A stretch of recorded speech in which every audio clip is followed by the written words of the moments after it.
अंदर ही रुकते, जैसे हमारे आर्मी के जवान वहां से निकल पड़ते तब ये हरामखोर पीछे से वार करते। इसलिए ते लोकलचे जे स्थानिक लोक असतात ते असल्या हल्ल्यांना जबाबदार असतात। म्हणून किती परिस्थिती आम्ही जळून बघलेली असती, म्हणून आमचं रक्त आमच्या शिवाभाऊनं पोस्ट टाकली।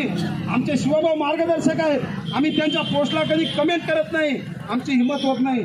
पण शिवाभाऊनं पोस्ट टाकल्याच्या नंतर रक्त असं सळसळ करू लागलं। भाऊ मला उद्या किती जरी शिवा दिले तरी भाऊला झडतोच म्हणलं खाली आणि हातभर लिहून टाकलं। भाऊला पटलं की नाही की भाऊने काय मला रिप्लाय दिले नाही, पण आम्हाला पाकिस्तान म्हणलं भाऊ की आत्ता आम्हाला तिथं जावं वाटतं।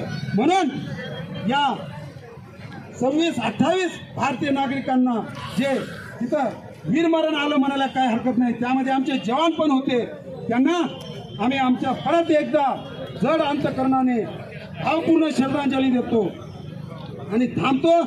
जय हिंद, जय भारत। भारत माता की जय, भारत माता की जय। वंदे मातरम, वंदे मातरम, वंदे मातरम, मातरम मातरम, वंदे मातरम। पाकिस्तान मुर्दाबाद, पाकिस्तान मुर्दाबाद। स्वर्ग पाहण्यासाठी जे भारतीय पर्यटक आपले तिथे गेले होते, ती गुजरातमधील असेल, महाराष्ट्रातली असेल, ओडिशातली असतील किंवा मध्य प्रदेशातील असेल, ती जे 28 पर्यटक या भ्याड हल्ल्यामध्ये मारले गेले आणि ही जे कृत्य करणारा पाकिस्तान आहे हरामखोर, या हरामखोराचं मी माझ्या सिद्धिविनायक परिवाराकडून आणि मुंडे करिअर अकॅडमीच्या तर्फे मी जाहीर निषेध करतो। आणि या भ्याड हल्ल्यामध्ये जे आपले पर्यटक शहीद झालेत त्या प्रत्येक परिवाराला आम्ही दोन्ही माझ्या अकॅडमीच्या वतीने भावपूर्ण श्रद्धांजली वाहतो। असे कृत्य करणाऱ्या पाकिस्तानला कडी ते कडी सजा झाली पाहिजे असं मी ह्या आपल्या जे कार्यक्रमाद्वारे मी जाहीर सांगू इच्छितो की इथे जो कार्य करणारे माझे विद्यार्थी आहेत काही, त्यांना मी काल कॉल केला होता। विद्यार्थी मित्रांनो, जे माझे इथे विद्यार्थी आहेत उद्या ती जाणार बी आहेत, त्या जम्मू काश्मीर ठिकाणी ती नोकरी बी करणार आहेत, त्याच्यामध्ये जे कार्य आज करत आहेत त्यांना मी माझं काल बोलणं झालं की त्याच्यात जे तिथं वास्तवाला आहेत आपलेच भारतातले लोक आहेत, त्यांचाच ही सहकार्य त्यांना लाभलेलं आहे। आणि ही स्पष्टपणे काही जिने उल्लेख केला की बाबा ह्यांना जे सहकार्य करणारे आहेत ही आपलेच आहेत, बाहेरचं कोण येऊ शकतो, आपलेच जर मदत नाही केले तर ह्यांची काय अवकात आहे। त्याच्यामुळं आपण शहाणं होणं गरजेचं आहे, आपण खबरदारी घेणं गरजेचं आहे। मी ह्या शहीदांना जे बी याच्यात वारलेले आहेत, जे शहीद झालेले आहेत, त्यांना मी भावपूर्ण श्रद्धांजली वाहतो आणि मी माझे 2 शब्द थांबतो।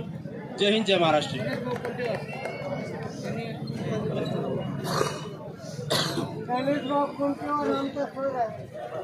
प्रथमतः मी दहशतवादी हल्ला करणाऱ्या सर्व दहशतवाद्यांचा निषेध करतो आणि यामध्ये जे मृत्यू पावले त्यांना भावपूर्ण श्रद्धांजली वाहतो।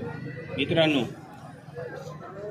काल जे कुंभमेळा झाला त्यावेळी जशी नसबंदी झाली, आर्थिक नसबंदी केल्याशिवाय होणार नाही।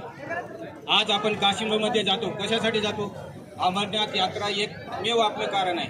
अजून त्या अमरनाथ यात्रेला जातो, तिथं आर्थिक आपली एवढी उलाढाल होती, सगळ्यात जास्त आजचे जेवढे गेले तिथं त्या 28 पैकी कमीत कमी 20 ते 22 जण अमरनाथ यात्रेसाठी गेले। जर ही नसबंदी झाली तर आज हेच होणार नाही। आपल्याला खूप जागा आहे की मैसूर आहे, इकडे कोणतं आपलं बेंगलोर आहे, त्या अशा याच्यामध्ये आपल्या पर्यटन स्थळ म्हणून गेलेलं जाणं गरजेचं आहे। आर्थिक नसबंदी जोपर्यंत होणार नाही तोपर्यंत त्यांची मगरुरी कमी होणार नाही। मित्रांनो, एकच करा तुम्ही, फक्त आर्थिक बाबीवर तुम्ही लक्ष ठेवा। जोपर्यंत त्यांची आर्थिक नसबंदी होणार नाही तोपर्यंत त्या दहशतवाद्यांच्या हल्ले